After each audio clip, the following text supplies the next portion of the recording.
प्रदेश में मछुआरों को बेहतर मूल्य दिलाने के लिए state of art wholesale fish मंडी और फिश प्रोसेसिंग सेंटर के लिए भी धनराशि की व्यवस्था स्टेट में की है। लैंडलॉक्ड स्टेट में यूपी की प्रगति इस दिशा में देश के अंदर अग्रणी राज्यों में है और इस दिशा में उस जो कार्य करने की संभावनाएं हैं, इसमें वर्ल्ड फिशरीज प्रोजेक्ट सेंटर की स्थापना का भी एक बड़े कार्यक्रम को हम आगे बढ़ा रहे हैं, जिसको एक सेंटर ऑफ एक्सीलेंस के रूप में विकसित करने की कार्रवाई को भी व्यवस्था की है।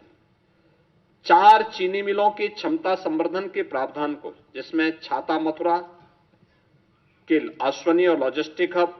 वेयरिंग हाउस कॉम्प्लेक्स हेतु भी धनराशि का प्रावधान किया है और अन्य चीनी मिलों में भी इसकी व्यवस्था के प्रावधान किए गए हैं। मित्रों, बजट में अलग अलग विभागों के लिए सभी बजट प्रावधान में काफी वृद्धि की गई है। खासतौर पर जो बजट के प्रावधान हुए हैं, इसमें हमारा अवस्थापना और औद्योगिक विकास के लिए भी इसमें काफी वृद्धि हुई है। आगरा लखनऊ से हरदोई फर्रुखाबाद गंगा एक्सप्रेस वे की कनेक्टिविटी के लिए धनराशि की व्यवस्था की गई है। गंगा एक्सप्रेस वे से प्रयागराज, मिर्जापुर, वाराणसी, चंदौली, सोनभद्र तक यानी शक्तिनगर तक इसके विस्तार का घोषणा हुई है।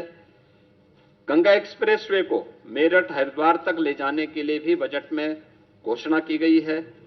और पूर्वांचल लिंक एक्सप्रेस वे को यानी सोनभद्र के शक्तिनगर तक, चंदौली,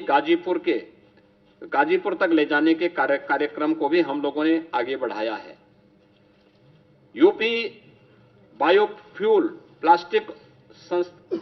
केंद्र को भी विकसित करने की कार्रवाई को हम लोगों ने आगे बढ़ाया है और एफडीआई फॉर्च्यून 500 के अंतर्गत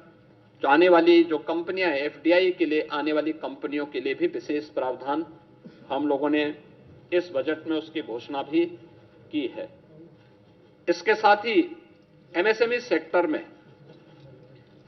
काफी बड़ी संख्या में हम लोगों ने इसको प्रोत्साहित करने के लिए कार्य किया है और एक बड़ा घोषणा,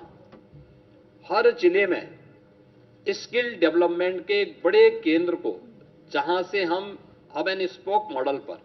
उस कार्यक्रम को आगे बढ़ा सकते हैं। इसके तहत सरदार वल्लभ भाई पटेल एम्प्लॉयमेंट जोन, इसके लिए भी प्रावधान की घोषणा की है, जिसमें 50 एकड़ से लेकर के 100 एकड़ क्षेत्रफल के एक बड़े क्लस्टर में स्किल डेवलपमेंट कार्यक्रम के साथ ही अन्य कार्यक्रमों को भी लागू करने का एक विशेष कार्यक्रम किया गया है। वन डिस्ट्रिक्ट वन कुजीन योजना के अंतर्गत भी स्थानीय खाद्य पदार्थों की ब्रांडिंग की जा सके, इसको प्रोत्साहित करने का भी प्रावधान इस बजट में किया गया है और उनके लिए विशेष प्रावधान किया गया है।